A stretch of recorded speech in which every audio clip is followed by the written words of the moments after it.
Hello viewers, இனி நம்ம பார்க்க போறது ஒன் பீஸ் எபிசோட் 493 பார்ட் 1.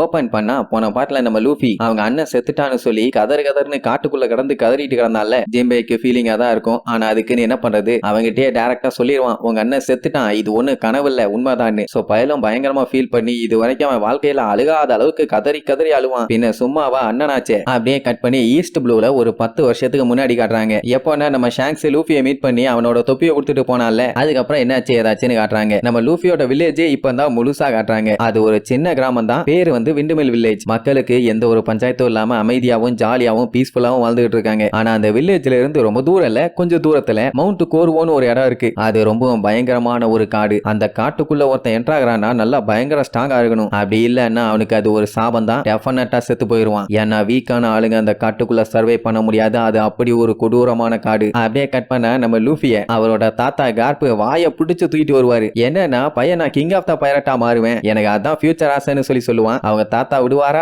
அவருக்கு இவன் எப்படியாச்சும் ஒரு நேவி ஆபீசரா வரணும்னு ஆசை. கடைசியில பையன் பைரட்டா மாறுவேன்னு சொன்னான்னா அதனாலதான் அப்படி புடிச்சு தூக்கிட்டு வராரு. டெவில் ஃப்ரூட்டை சாப்பிட்டதுல இருந்தே நீ சரியில்லை, ஒழுக்கமா நடந்துக்கன்னு வண்டவண்டியா திட்டுவாரு. அவருக்கு இப்ப இவனும் சரி ஏசும் சரி ரெண்டு பேர்த்தையுமே ஒரு ஸ்ட்ராங்கான நேவி சோல்ஜரா மாத்தியே ஆகணும். அதனால நான் சொல்றத மட்டும் ஒழுங்கா கேட்டு நடந்துங்கன்னு திட்டுவாரா. அவன் அதெல்லாம் கேட்கற மாதிரி இல்ல. அது மட்டும் இல்லாம லூஃபி இந்த வயசுலயே ஷாங்க்ஸ் கூட ஃப்ரெண்டா மாறிட்டான்ல, அதுவும் அவருக்கு சுத்தமா பிடிக்கல. ஏன்னா அவன் ஒரு பயங்கரமான பைரட்டாச்சே. இப்படி அவர் பேசிக்கிட்டே போகும்போது நம்ம பையன் என்ன பண்ணுவான், அங்க இருக்க மரத்தை நல்லா இறுக்கி புடிச்சுக்குவான். கார்ப் எவ்வளவு ஸ்ட்ராங்னு உங்களுக்கு நல்லாவே தெரியும். லூஃபி நல்லா இழுத்து புடிச்சுக்கிட்டதுனால அவர் பாட்டுக்கு கண்டுக்காம இழுத்துக்கிட்டு போவாரு. அதனால அந்த மரமே பிச்சுக்கிட்டு வந்து மண்டேலயே ஒரு போடு. அந்த டைம்னு பார்த்து ஷாங்க்ஸ் வேற ரொம்ப ஸ்ட்ராங்கான ஆளுன்னு சொல்லுவானா, விடுவாரா கிளின்னு கிழிச்சு தள்ளிடுவாரு. அப்புறம் அவனை கூப்பிட்டுக்கிட்டு காட்டுக்கு நடுவுல இருக்க ஒரு வீட்டுக்கு போவாரு. அந்த இடத்தையே லூஃபி அப்பதான் ஃபர்ஸ்ட் டைம் பாக்குறான். அங்க இருக்கிறது வேற யாரும் இல்ல, அந்த கர்லி டார்டன்ங்கிறவ தான். அந்த கிழவி தான் ஏச வளர்த்துக்கிட்டு இருப்பா. அவ கூட ஒரு 2 பேர் இருக்கானுங்க. ஒருத்தன் பேரு டோக்ரா, இன்னொருத்தன் பேரு மாக்ரா. 2 பேருமே திருட்டு பயலுக. வந்த உடனே ஏசுக்கு 10 வயசு ஆயிருச்சு, ஆனா இனிய காப்பாத்துங்க, அவன் சேட்டை தாங்க முடியலம்பா அப்படியான்னு சொல்லி இவங்க பேசிட்டு இருக்க அந்த கேப்லயே லூஃபி இங்கிட்டும் அங்கிட்டும் ஒரு 10 டைமாச்சும் ஓடி இருப்பான். இவங்க பார்த்துட்டு பதறுவாங்க, என்ன இந்த பொடிப்பைய இப்படி ஓடிட்டு இருக்கானு. அவங்க 3 பேர்த்தாலையும் ஏச சமாளிக்கவே முடியல. ஒன்னா நம்பர் சேட்டை, எப்படியாச்சும் அவன்கிட்ட இருந்து எங்களை காப்பாத்தி அவனை கூப்பிட்டுட்டு போயிருங்கன்னு சொன்னா கார்ப் இவனையும் நீங்க தான் பாத்துக்கணும்னு சொல்லி லூஃபியை தூக்கி காட்டுவாரு. அவ்வளவுதான் டார்டனுக்கு பேய் அடிச்ச மாதிரி ஆயிரும். ஆமா இது யாருன்னு கேட்டா இதுவும் என் பேராண்டின்னு சொல்லுவாரா. அவ்வளவுதான் கதறுன்னு கதறி அழுது அங்கேயே மண்டி போட்டு கெஞ்சுன்னு எஞ்சுவாங்க. எங்களால சத்தியமா முடியாது, இங்க ஒருத்தனை சமாளிக்கிறதுக்குள்ளேயே எங்க உயிர் இப்போ அப்போன்னு எழுத்துக்கிட்டு இருக்குது. இன்னொருத்தனை கூப்பிட்டு வந்து ஏன்னா கண்டிப்பா எங்க உசுறு தாங்காம போட்டுன்னு போயிடும், வேண்டான்னு எவ்வளவோ கெஞ்சுவாங்க. ஆனா கார்ப் விட மாட்டாரு. நீங்க மட்டும் ஒழுங்கா இவங்களை பாத்துக்கலன்னா காலம் முழுக்க ஜெயில தான் இருக்கணும். ஏன்னா நீங்க அந்த அளவுக்கு குற்றம் பண்ணி இருக்கீங்க, உங்களுக்கு ஓகேன்னா சொல்லுங்க ஜெயில போட்டுறேன்னு சொல்லி மிரட்டி விழுந்து சிரிச்சிட்டு இருப்பாரா. அவங்களுக்கு வேற என்ன பண்றதுன்னு தெரியல. ஏன்னா 3 பேருமே பயங்கரமான திருடங்க. ஜெயிலுக்கு போனா நேவி ஆளுகெல்லாம் என்ன பண்ணுவாங்கன்னு நல்லாவே தெரியும். ஆனா அதுக்காக ஏசெல்லாம் வளர்த்தவே முடியாது. அதுக்கு பேசாம ஜெயிலுக்கே போலாங்கிற மாதிரி எல்லாம் டிஸ்கஸ் பண்ணுவாங்க. கார்ப்ப கூட்டு கொஞ்சம் உன் பேராண்டிய பாரு, அவன் மனுஷனே கிடையாது மான்ஸ்டரும்பா, ஏன் கிளவி என்னையவா சொல்றேன்னு சொல்லி கத்துவானா. உடனே அவ கத்துவா கண்டுக்காம ஓடிடுவான். அசிங்கப்படுத்திட்டான். இங்க நம்ம லூஃபி ஜாலியா அங்கன்னு ஓடிட்டு இருக்கும் போது திடீர்னு அவன் மூஞ்சில யாரோ ஒருத்தர் துப்பிடுவாங்க. யாரான்னு பார்த்தா நம்ம ஏசு. சோ அவனை பார்த்து கத்திட்டு இருப்பானா, எது ஏசான்னு சொல்லிட்டு கார்ப் அவனை பார்க்க கிளம்பிடுவாரு. அவன் பார்த்தா கெத்தா மரத்து மேல உட்காந்துட்டு இருப்பான். லூஃபி பார்த்துட்டு ஒழுங்கா சாரி சொல்லு இல்லன்னா பல்லுகள் எல்லாம் பேத்து விடுவான்.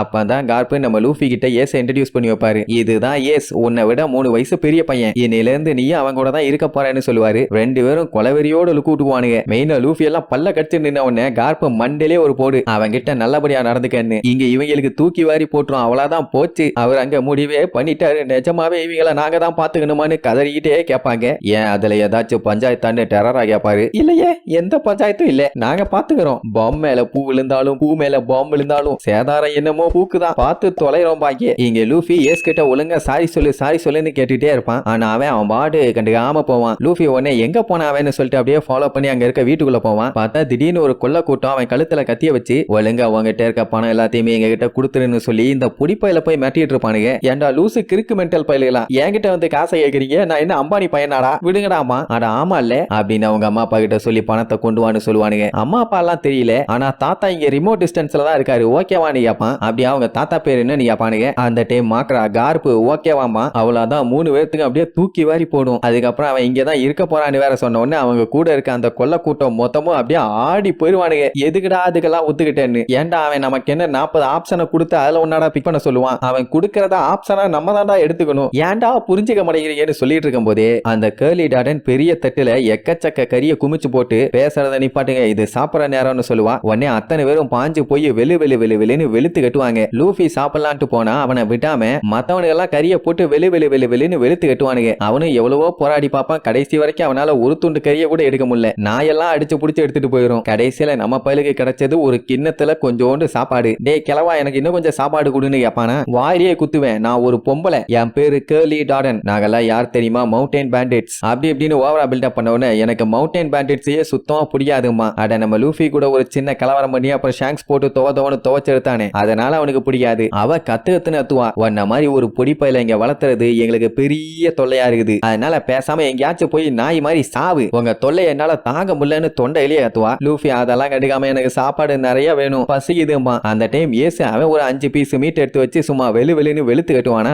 எனக்கும் அதே மாதிரி மீட் வேணும்னு கேட்டா அவ ஆசை காட்டி காட்டி சாப்பிடுவா. ஆனா லூஃபிக்கு கொடுக்க மாட்டா. அப்புறம் தான் மேட்டரே தெரியுது, ஏசுக்கு மட்டும் ஏன் அப்படி கொடுத்துருக்காங்கன்னா அவன் தான் ஒரு பெரிய சைஸ் பைசனை அடிச்சு இப்படி உங்களுக்கு சாப்பிடறதுக்கு ரெடி பண்ணது. அந்த மவுண்டைன் பேண்டிட்ஸ்னா சும்மா இல்ல, நீ நாளையில இருந்து பயங்கரமா வேலை பார்க்கணும், அப்பதான் உனக்கு சோறு கிடைக்கும், இல்லன்னா நீ நாள் பூரா சாப்பிடாம சாக வேண்டியதானு என்னென்ன வேலை பார்க்கணும்னு லைனா சொல்லுவா. Cleaning, laundry, polishing, shoe polish, வெப்பனை கிளீன் பண்றது, ஏன் திருடுறது, ஃப்ராடு பண்றது, கொலை பண்றதுன்னு எல்லாமே எங்க கூட சேர்ந்து நீ பண்ணியே ஆகணும். இந்த மேட்ரு மட்டும் கார்ப்புக்கு ஏதாச்சும் தெரிஞ்சது அப்புறம் உனக்கு தான் பஞ்சாயத்து. உனக்கு இப்போதைக்கு ஒரு பவுல் சாப்பாடும் ஒரு கிளாஸ் தண்ணியும் ஒரு நாளைக்கு தரோம், அவ்வளவுதான் என்னால கேரண்டியா சொல்ல முடியும். உனக்கு அப்படி ஏதாச்சும் அதிகமா வேணும்னா நீயே போய் ரெடி பண்ணி சாப்பிட்டுக்க, யாரும் நீ தடுக்க போறது இல்லாமல. அவன் கேஷுவலா ஓகே நீருவான். அவளுக்கு தூக்கி வாரி போடும். ஏன்டா இப்படி மிரட்டி இருக்க, ஏன்டா அலாம உட்கார்ந்துட்டு இருக்கேன்னு கேட்டா அவன் எனக்கு அதை பத்தி எல்லாம் கவலை இல்ல, ஆல்ரெடி என் கிராண்ட்பா என்னைய ஜங்குள்குள்ள தூக்கி வீசி இருக்காரு, காட்டுக்குள்ள குடிக்கிறதுக்கு தண்ணி, தவளை, பாம்பு, மஷ்ரூம்ஸ் அப்படி இப்படின்னு ஏகப்பட்ட ஐட்டம் கிடைக்கும். அது மட்டும் இல்லாம நான் ஃபியூச்சர்ல பைரட் ஆக போறேன், அதனால நான் ஸ்ட்ராங் ஆகணுமா இல்லையா, சோ நானே எல்லாத்தையும் பாத்துக்கிறேன். உடனே ஏஸ் அதை எல்லாத்தையுமே கேட்டுட்டு அவன் பாட்டு அங்க இருந்து கிளம்பிடுவான். உடனே நம்மளால அவனை ஃபாலோ பண்ணிட்டே போவானா. இங்க டார்டனுக்கு தூக்கி வாரி போடும். ஏன்னா அவன் பைரட் ஆகிறேன்னு சொன்னால டேய்னு கூப்பிட்டா கண்டுக்காம அவன் பாட்டுக்கு போவான். இவளுக்கு ஆல்ரெடி